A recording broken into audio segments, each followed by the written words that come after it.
Hello and welcome to Design Minds on Going Fast. My name is Amy Lee. I'm a senior design researcher at Design Concepts. In my work now and in past roles, I've seen how organizations are constantly trying ways to go faster. There are so many ways to go fast. Today's talk will give you a sense of what these methods have in common, as well as some other best practices that we at Design Concepts use to accelerate product development with our clients. So let's start with innovation. Innovation is risky business. It can be expensive and time-consuming, but the faster you move, the longer you can survive. Today, it seems like if you aren't going 1,000 miles per hour all the time, you're already behind. So why are we slow? Are we slow? Maybe you're not. Maybe it's more difficult to reach your destination because the ground is shifting beneath you so quickly.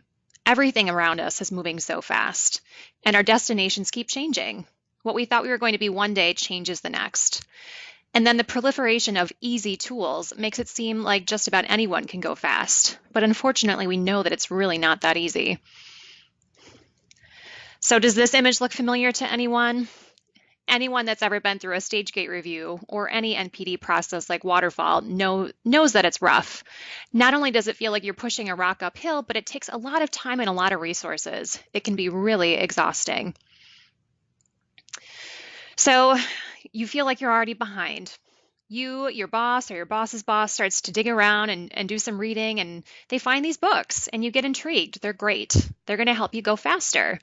You search on lean, you search for certain terms on Amazon like lean, and you get 12,000 results. If you narrow that down to just lean development, you still get 745. That's a lot of things to read. And these are just 4 of them. And then here's the new ones. You move on to these guys, and you find out that there's even more to read. You wish you had seen that last one about being smarter, faster, and better first, because you could have read that one and then gone faster on the other ones. And there's even more than that. As you keep digging and digging, you start to find that there's more and more to read. It can be overwhelming.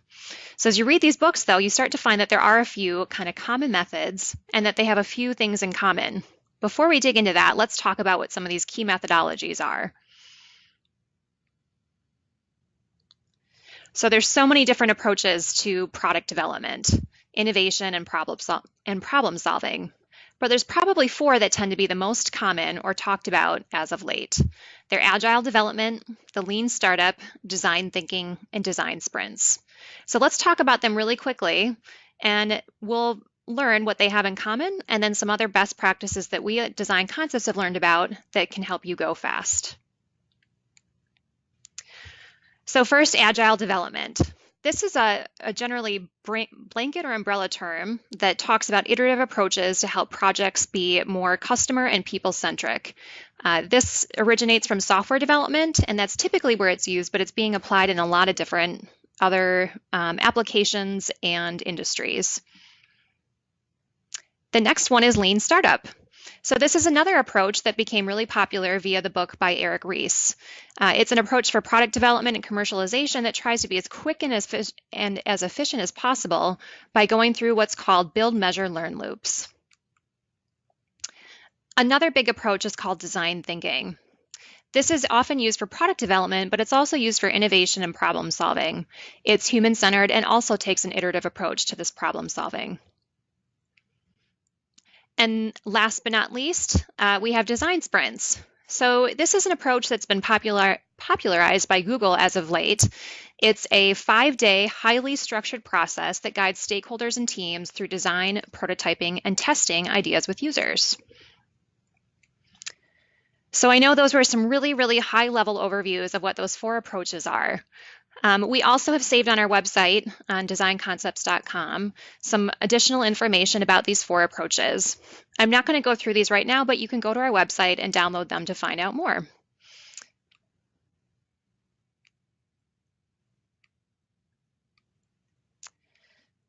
So I know what you're thinking.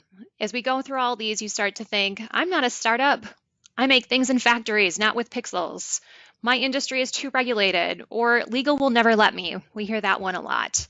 But even if you're not a startup, we all have limited resources.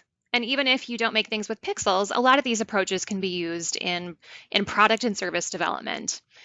Even in some highly regulated industries, some of these approaches are being used to help teams go faster. And while legal can be a group that can be hard to work with sometimes, there's definitely ways of communicating and kind of greasing the wheels and the skids so that things can still go faster. And if that doesn't convince you, if these guys can do it, so can you. School districts are using design thinking and lean startup approaches to help them approach education and to improve student outcomes in school districts around the country. Even the FBI is using the Agile approach for one of their major initiatives to help them empower teams that are on the field and solve cases faster. The FDA is incorporating lean principles to speed up their approvals. They realize that if they don't start going faster, a lot of these breakthroughs won't make it to patients and providers unless they try something different. And then another example, GE, this is a huge corporation. They've been using Lean Startup for a few years now as part of their FastWorks program. So I'd like to believe that if these guys can do it, some of these kind of traditionally stodgy types of groups, that it's something that we can all put into practice.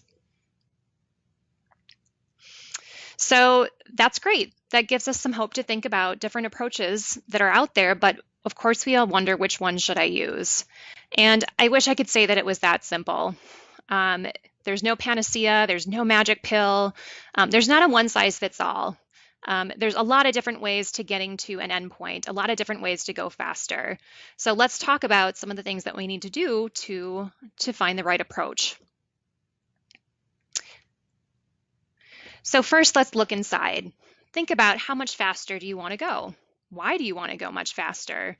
How closely do different approaches mirror what you're already doing?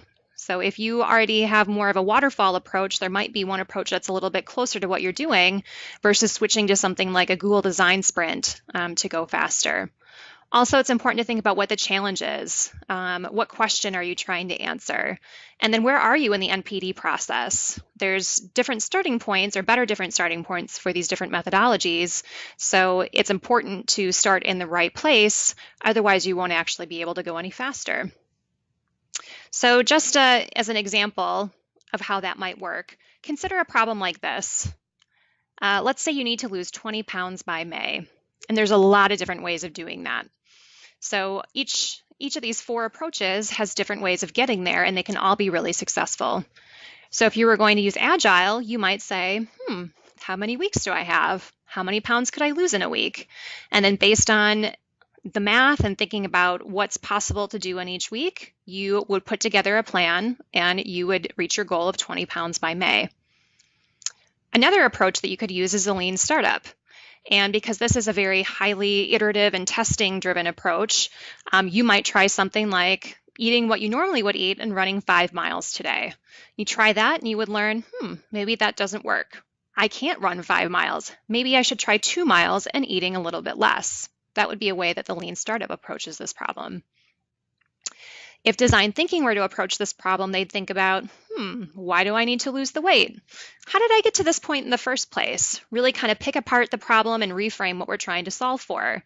And after doing that, you might discover that the real problem is that I'm bored, or maybe there's something else going on. And then finally, design sprints would take a different approach to this. Because design sprints kind of takes this 5-day approach with a few very specific activities on each of those days, they might say, I think if I change my lunch routine, that would help me the most.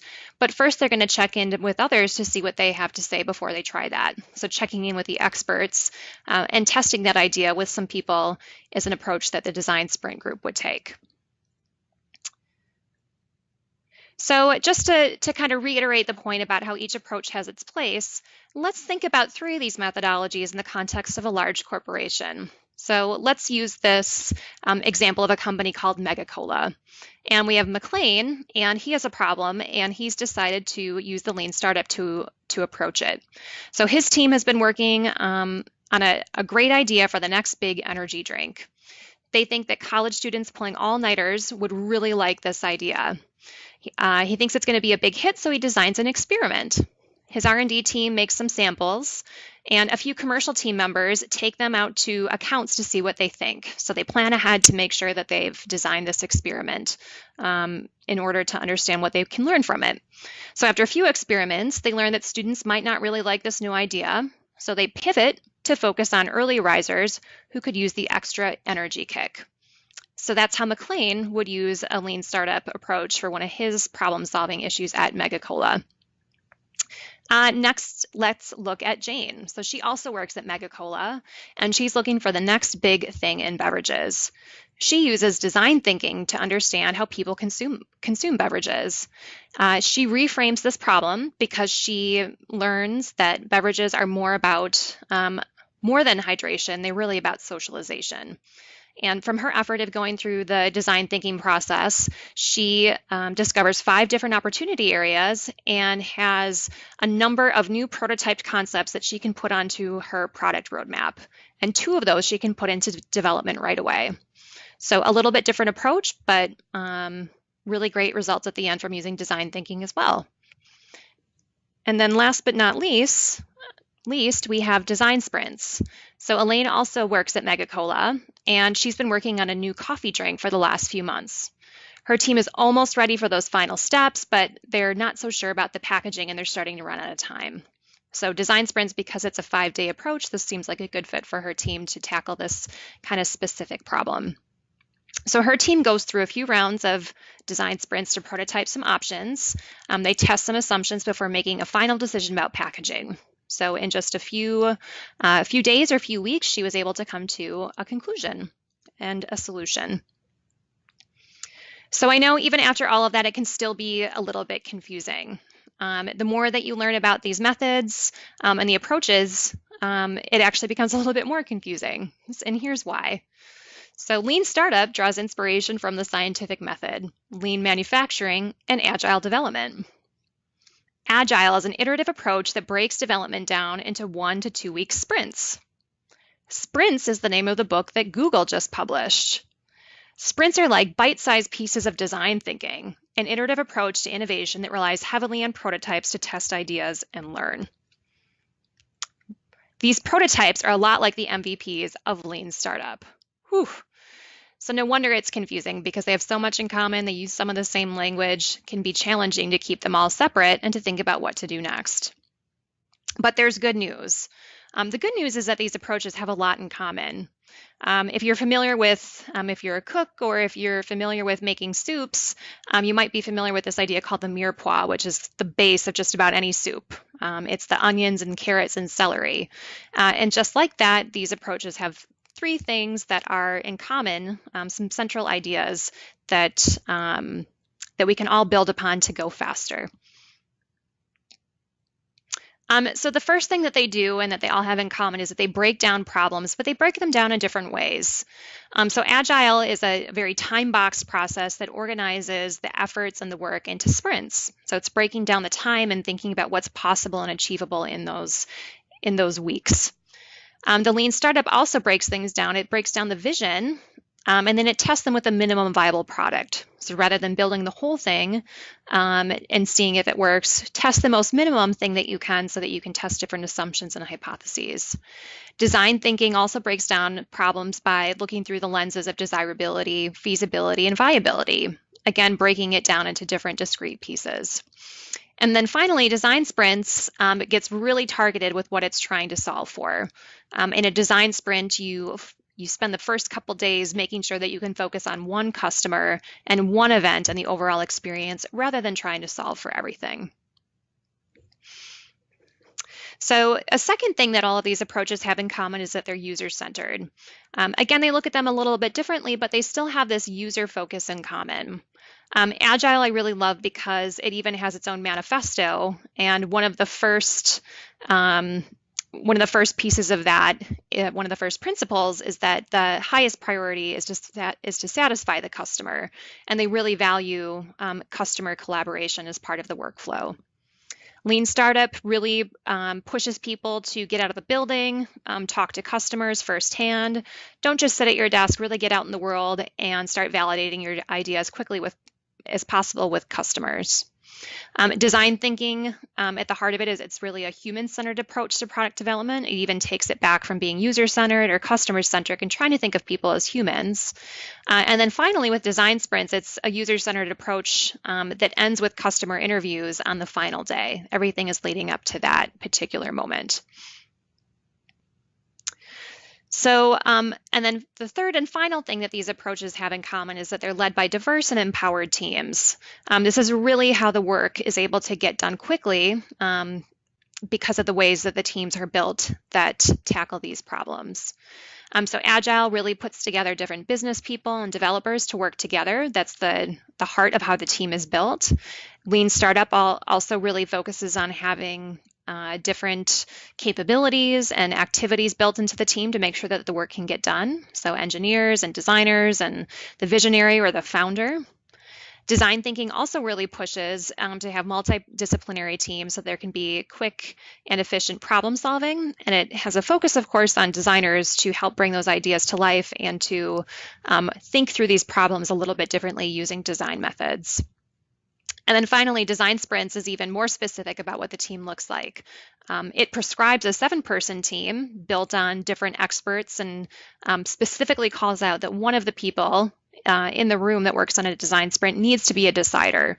So that decision making really has to be empowered by this team so that they can make a decision by the time they come out of the sprint week.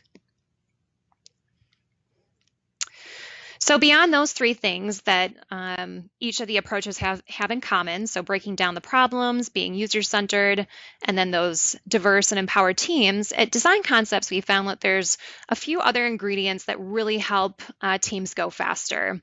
And teams can go faster when they do a few other key pieces, and that's communicating the new, when they have a design mindset, and when they're disciplined but forgiving in the process that they decide to pursue. So let's talk about those. So first, we can go faster when we're able to communicate the new. And this is kind of a different idea. What we do as we're working on new product development and innovation, we are always working with the new. So that's anything that's still complex. It's that unfamiliar, those fuzzy front ends that we're dealing with day in and day out. And what's really important is that we share that information across all directions within the organization. Otherwise, we can't advance those ideas, get buy-in, and continue on to the next step. And I really love this quote from Kim Il-ren where she says, and she's the author of this book, Communicating the New, that creating the new and communicating the new are inseparable. And I think that's really important for us to remember, that we can't necessarily create new things, new experiences, new products unless we take the efforts to communicate what they are to the right people. So a big part about communicating the new is when we do it. And it's really important that we start communicating early so that we can hit the ground running. So if you know that you have a project or a new product that you want to have in market at a certain time, it's probably important to start those conversations, getting buy-in, maybe making some friends with legal weeks, if not months in advance. Really start that conversation early. And then keep that conversation going often and after. So I think a lot of times we start to lose perspective about how important it is to keep stakeholders and sponsors included. And so we like to do that with project updates. We have check-ins, we have milestone meetings. It's really important to keep people in the loop. And then when a project finishes or when something hits the market, it's really important that we keep that communication going after so that things keep their momentum. So the next part about communicating the new is how we communicate. And one of the things that we do really well at Design Concepts and really try to work with our clients on is how we communicate and doing that a little bit differently. So we want to make sure that the message sticks and that it enables stakeholders to be rallied around the conceptual center of our efforts. And we can do that by creating really big visuals. We try to make visual and immersive experiences that take people beyond PowerPoint. So we make it big. We try to get people up and walking around, kind of getting immersed in all of the information and the insights that we have from our projects. And we don't want to be afraid to, use Post-its and markers and to make some mistakes and document visually along the way. That's really a big way of making sure that we make it stick. So another part of moving fast is having a design mindset. And I know the word design has a lot of different definitions, so I'm just going to use this in a few different ways for the purpose of this talk. So one of the ways that we can have a design mindset, and this builds on kind of the three main ingredients that we talked about earlier, is to fall in love with the user. And I think this is really important that we think about the user not just as a problem, not just as a solution for that problem, but really as a person that we need to understand. And the more that we understand users and define them just beyond those problems, it gives us a little bit more to work with in a pivot. So when we need to make a change, we know what to pivot to. It's really important then that we invest in empathy and that we check in with customers early and often. That gives us the more we understand, it gives us a lot more to work with if something comes up that we need to change. Another part of having a design mindset is not taking the term MVP too literally. So for those of you who are familiar with the Lean Startup a little bit more in depth, the MVP stands for Minimum Viable Product. And it's really the heart of the Lean Startup approach. And I think one of the things that people do when thinking about an MVP is they really do take it too literally, and they're really kind of at the bottom of that framework where MVPs are just functional. And that can definitely be a way to go fast. It can definitely be a way of not overbuilding, but it also might limit us because we know that good design is really a critical known these days. So if we're trying to build things and move past some of the critical assumptions that we have, we know that customers have really high expectations for the products and services that they experience. And when we build beyond function and move up the pyramid to more emotional design, that's something we can definitely do without overbuilding, and it makes the experience more meaningful, and it means that people will be able to use the product and the experience because we've built that into it. And that one's kind of a complicated one, but it's really important to keep in mind that we can go beyond the MVP and we don't have to take it so literally. So, and having this design mindset actually does pay off.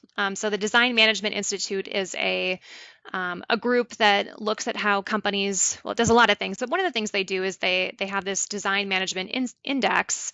And from the research that they've done, they see that design-driven companies actually outperform the rest of the S&P 500 by 219%.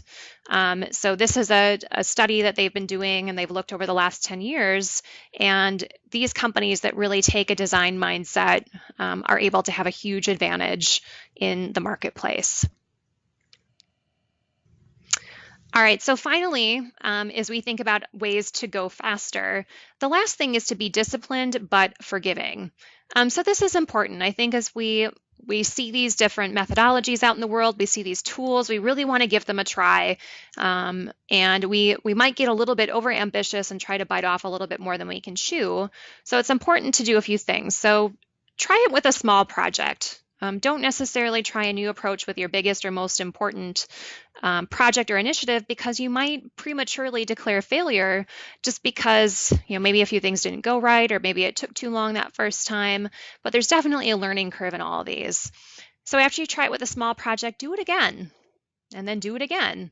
The more that we kind of almost apply this build, measure, learn loop to ourselves, to borrow something from the Lean Startup, the more that we apply that to ourselves, the faster we can go on our bigger and more important projects. Another part of being disciplined and forgiving is to make sure that we don't get too bogged down in the process. So all of these terms, as I'm sure you've already encountered, have a very specific vocabulary. Words mean very specific things. I've definitely been in meetings where we've had some good and spirited discussions about what an MVP is, what design is, what we want to call an experiment. But it's important that while we have a shared language, we don't want to create such a crisis of vocabulary that it just halts our progress. So with that said, it's worth it to take a step back and define what some of those words mean. Even if we take kind of a step back and think about wanting to go faster, what do we mean by that? In some instances, that might mean going faster by a day. In some instances, it could be weeks or months or even years. But when we say we want to go faster, that's even one thing that we need to define. And then we just have a few examples here of some other words that we've found that have been important for teams to define or at least come to some sort of shared understanding of what they mean, and then be willing to come back to them and kind of redefine them as projects and processes start to take shape.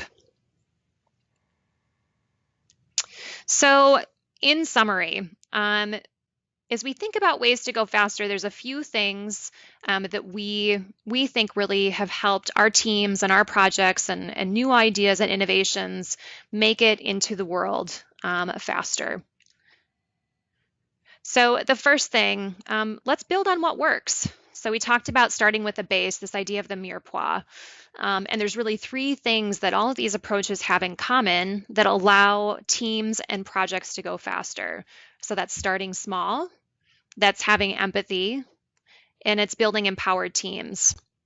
And then there's three other pieces that help teams go faster, and that's by adding these other bits of flavor, these other ingredients. So communicating the new, having that design mindset, and then being disciplined but forgiving. So I kind of want to reiterate that it's important to choose carefully and remind ourselves that there's not a magic pill, there's no one size fits all.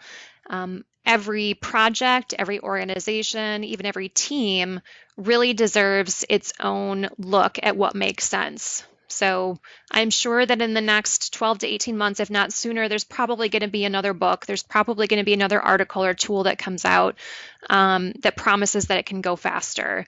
And that takes some practice to be able to do that. So as we think about this a little bit more, I know what it sounds like. It sounds like I'm saying, go a little bit slow to go fast, and that's actually true. If we start too fast out of the gate, we risk being slow in the end. There's a quote from Albert Einstein that I love where he says, if he had an hour to solve a problem, he'd spend 55 minutes thinking about it and then 5 minutes thinking about the solutions. And that's kind of what this is. And I don't know if that's the right mix for every situation. And I certainly don't want to say that that is the right case in all situations, but really taking a step back to think about why you want to go fast, what makes sense for your organization, can make sure that you're headed in the right direction. So in the end, the more we slow down just a little bit, the faster we can actually go. So that really concludes the presentation of Design Minds Going Fast. Before I leave you, I just want to let you know that we've posted a few of our other favorite tools on the Design Concepts website. So in addition to this presentation and the overviews of the 4 methodologies that we talked about, we've posted some templates for a journey map. So this is a framework that we found to be really powerful in making sure that we understand customers and users and the problems that they're trying to solve for.